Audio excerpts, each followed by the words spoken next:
میں ایک شادی پہ میں چلا گیا تو 6 بجے کا ٹائم لکھا تھا. ہماری مجبوری یہ ہے کہ ہم لوگوں کو دیکھ کے اپنا بدلنا نہیں چاہتے. میرا یہ ارادہ ہے کہ یہ نہیں کرنا کہ سارے لوگ اگر چینج ہو گئے ہیں تو ہم بھی بدل جائیں. ہم کہتے ہیں کہ پھر تو کام صحیح رہا ہی نا. ایسا جو نیا نیا آتا ہے تو ایماندار ہوتا ہے, پھر تھوڑا وقت گزر جاتا ہے تو ماحول کا حصہ بن جاتا ہے. میں کہتا ہوں ایسا نہیں ہونا چاہیے. تو 6 بجے کا شادی پہ ٹائم لکھا تھا, میں 6 بجے پہنچ گیا. کارڈ پہ فکر لگی ہوتی ہے جب کہیں جانا ہوتا ہے. 6 بجے پہنچ گئے تو وہ گھر والے 9 بجے آئے جو میزبان تھے. تو میں نے ان سے کہا کہ یار یہاں تو تم کارڈ الٹا پڑھتے رہے ہو یا میں الٹا پڑھتا رہا ہوں. وہ 9 تھا تو یا میں غلط پڑھتا رہا ہوں یا تم غلط پڑھتے رہے ہو. وقت میں ایک وکیل کا مضمون پڑھ رہا تھا اخبار میں, وہ کہتا ہے کہ میں رات کو نا علامہ احمد سعید کاظمی رحمۃ اللہ علیہ فجر کے بعد درس دیتے تھے یا مغرب کے بعد, تو میں پابندی سے ان کا درس سنتا تھا. یہ فکری بات ہے, اس کو غور سے سنیے گا, بالخصوص منتظمین اور میرے ساتھی جو مساجد کی خدمت کرنے والے. کہتے میں کاظمی صاحب کا درس سننے جاتا تھا.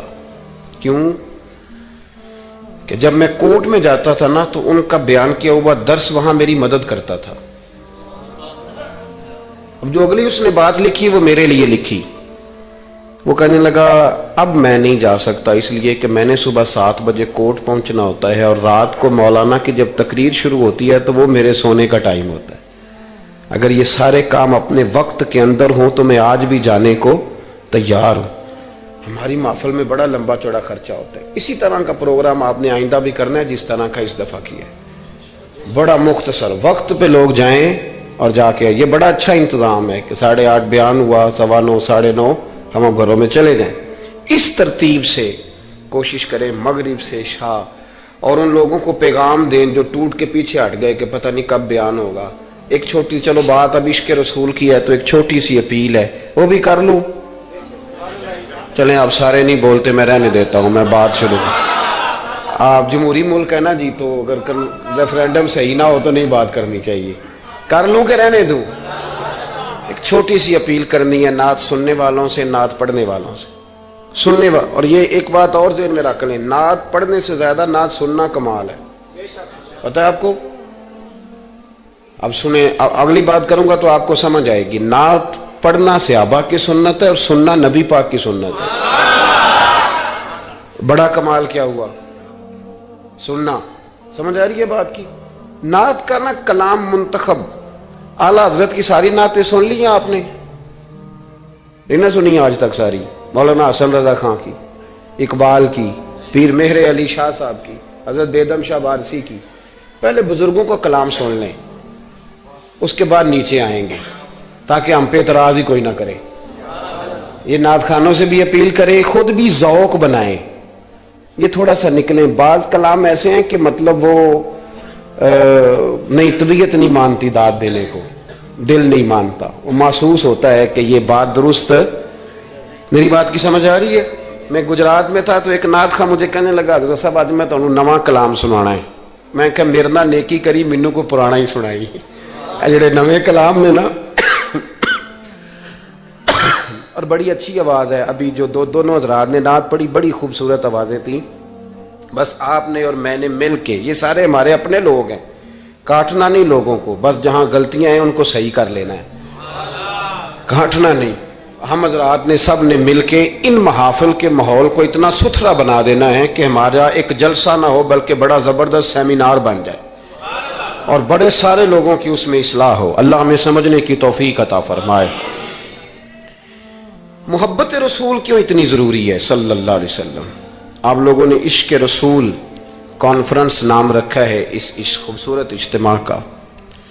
قرآن پاک نے ہمارا نبی پاک علیہ السلام کے ساتھ جو رشتہ بیان کیا ہے وہ رشتہ بڑا خوب ہے. کہا ان نبی اولا بالمؤمنین من انفسہم, فرمایا یہ نبی مومنوں کے جانوں سے بھی زیادہ قریب ہے. ہم بڑا عام لفظ بولتے ہیں کہ فلاں چیز میرے دل کے بڑی قریب ہے, میری سوچ کے بڑی. جو لوگ دل کے قریب ہوتے ہیں ان کے پاس اٹھنے بیٹھنے کو دل کرتا ہے. تو اللہ کریم نے قرآن پاک میں فرمایا کہ یہ پیغمبر صلی اللہ علیہ وسلم تمہاری جانوں سے بھی تمہارے قریب ہے، اور حضور نے وضاحت کر دی، نبی پاک نے وضاحت کر دی. حضور نے فرمایا لا یؤمن احدکم حتی اکون احب الیہ من والدہ وولدہ والناس اجمعین، او کما قال نبی صلی اللہ علیہ وسلم. فرمایا تم میں سے کوئی اتنی دیر تک مومن ہو ہی نہیں سکتا جب تک ہر چیز سے بڑھ کر مجھ سے پیار نہ کرے. ایک مثال دے لوں، بات آسان ہو جائے گی. جس گھر کے اندر پیسہ بے شمار ہو، دولت بے شمار ہو، مکان ایک نہیں چار ہو، اور دنیا کی ساری آسانیاں گھر میں موجود ہوں، سارے دوست میری بات پہ توجہ کرنا، ہر شے ہو، بینک بیلنس بھی ٹھیک ٹھاک ہو، بچوں کا فیوچر سیف ہو، لیکن گھر کے اندر میاں بیوی کی صلح نہ ہو. بچے کہتے ہیں گھر میں ہر چیز ہے پر امی اور ابا کا جھگڑا ہر وقت جاری رہتا ہے، وہ گھر صحیح چلتا ہے؟ آپ نے بولنا اس لیے نہیں کہ یہ باتیں لوگ، یہ گھر کے اندر کی باتیں ہیں نا. حالانکہ پاکستان کا تجزیہ یہ ہے کہ 95% میاں بیوی کے حالات ٹھیک نہیں. پاکستان یہ سرکاری اعداد و شمار ہے، 95% گھروں میں اختلاف رائے ہے. یہ بات ذہن میں بٹھا لیں کہ میاں بیوی کا اگر اتفاق نہیں نہ ہوتا تو وہ کہیں کہ گھر میں کوئی بھی خوشی رہے گی تو یہ ممکن ہی نہیں، یہ سوال ہی نہیں پیدا ہوتا. 6 بچے ہوتے ہیں اور شادی کو 24 سال گزر جاتے ہیں پھر بھی طلاق ہو جاتی ہے. اس لیے کہ میاں بیوی کے لیے سب سے ضروری چیز آپس کی محبت ہے. اور یار کیا خوبصورت انداز ہے میرے رسول پاک علیہ السلام کا. جتنی شاندار طبیعت حضور نے مولا علی شیر خدا کی تھی اتنی کوئی کر سکتا ہے؟ اور جتنی اعلیٰ ترین تربیت اور حسن سیدہ فاطمہ کو اللہ نے دیا کسی اور کو مل سکتا ہے؟ لیکن میرے نبی پاک علیہ السلام نے ان کی شادی کے بعد ان کو اکٹھے بٹھا کے ان کے سر آپس میں جوڑ کے ہاتھ اٹھا کے دعا کی تھی کہ اے اللہ ان کے درمیان محبت پیدا فرما دے. میاں بیوی کے درمیان جو سب سے اہم چیز ہے وہ محبت ہے. بچے کہتے ہیں ہم کدھر جائیں، ابا کی سنیں کہ اماں کی سنیں؟ اور اکثر گھروں میں بچوں کی تربیت رک جاتی ہے اس لیے کہ میاں بیوی کا سلوک نہیں ہوتا، تباہی اتر جاتی. گھر کے اندر ہر شے ہے پر ان کا پیار نہیں. پتہ یہ چلا کہ گھر میں محبت نہ ہو تو گھر نہیں چلتا. اگر محبت کے بغیر ایک گھر نہیں چل سکتا تو محبت مصطفیٰ کے بغیر دین کیسے چلے گا؟ گھر نہیں چلتا میرے بھائی، ٹوٹ جاتا ہے، بکھر جاتا ہے. سارا کچھ ہونے کے باوجود میں نے مردوں کو روتے ہوئے دیکھا ہے، عورتیں تو روتی ہیں، میں نے مردوں کو روتے ہوئے دیکھا ہے کہ کیا کروں 4 بچے ہیں پر اس کو نہیں سمجھ آتی، وہ پاگل ہے، مہربانی کریں وہ سیانی ہو جائے. میں بچوں کے لیے پریشان ہوں، کدھر کیا کروں؟ یعنی عورت اگر وفادار اور پیار کرنے والی نہ ہو تو مرد کو آنسو نکل آتے ہیں کہ یہ سیانی ہوتی تو میرا گھر بن جاتا. او بھائیو، پیار بڑا ہی ضروری ہے، یہ محبت بڑی ضروری ہے، اس کے بغیر نہیں نظام چلتا. محبت ہو جاتی ہے نا. چلیں ایک واقعہ سناتا ہوں آپ کو، بات زیادہ مضبوط ہو جائے گی. داتا گنج بخش علی حجویری داتا صاحب نے لکھا ہے، یہ آج کل کا جو جدید نوجوان طبقہ ہے وہ ذرا بات جلدی سمجھ جائے گا. داتا صاحب رحمت اللہ لکھا ہے، حضرت عبداللہ بن مبارک رحمت اللہ علیہ سے کسی نے کہا کہ آپ بڑے زبردست محدث ہیں اور اتنی وارفتگی والے صوفی کم ملتے ہیں جتنے آپ ہیں، وجہ کیا ہے؟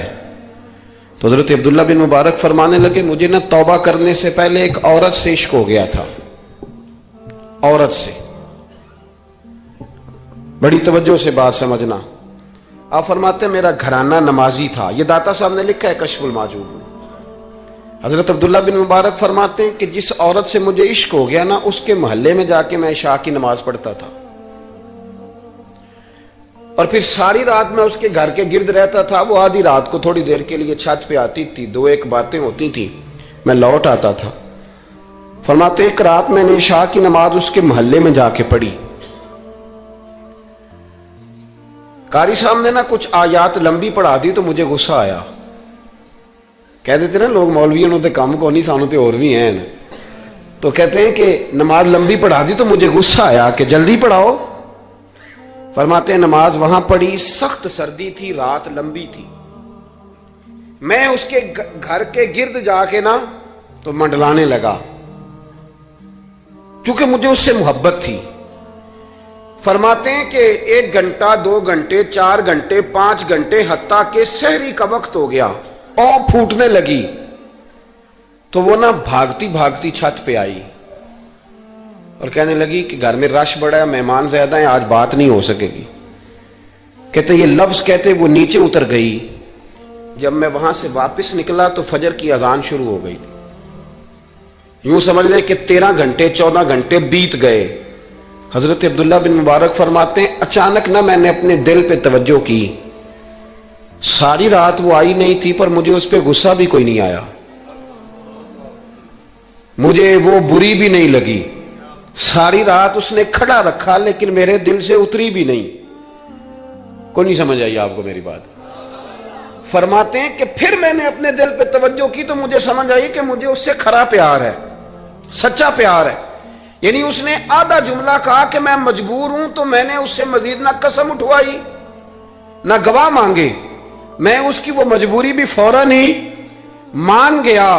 تو جناب عبداللہ بن مبارک فرماتے ہیں کہ جب میں نے وضو کر کے مسجد میں جا کے 2 سنتیں پڑھی نا تو میرے اندر سے آواز آئی، عبداللہ اگر ایک بی بی کے لیے تو ساری رات کھڑا رہ سکتا ہے اور اس کی سخت بات سخت انتظار بھی تجھے غصہ نہیں دلاتا، اگر عورت کے عشق میں سارا کچھ ہو سکتا ہے تو رب رسول کے عشق میں بھی ہو سکتا ہے۔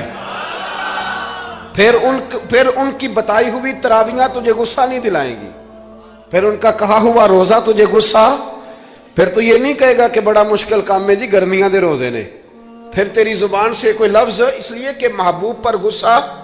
وہ کسی اردو کے شاعر نے کہا تھا کہ اس نے کہا تھا عشق ایک ڈھونگ ہے، تو میں نے کہا تجھے عشق ہو خدا کرے، پھر کوئی تجھے اس سے جدا کرے، پھر تو اسے تسبیحوں پہ پڑھا کرے، پھر تو گلی گلی پھرا کرے، پھر تو اسی کا نام جپا کرے، پھر میں کہوں کہ عشق ایک ڈھونگ ہے اور تو نہیں کہا کرے۔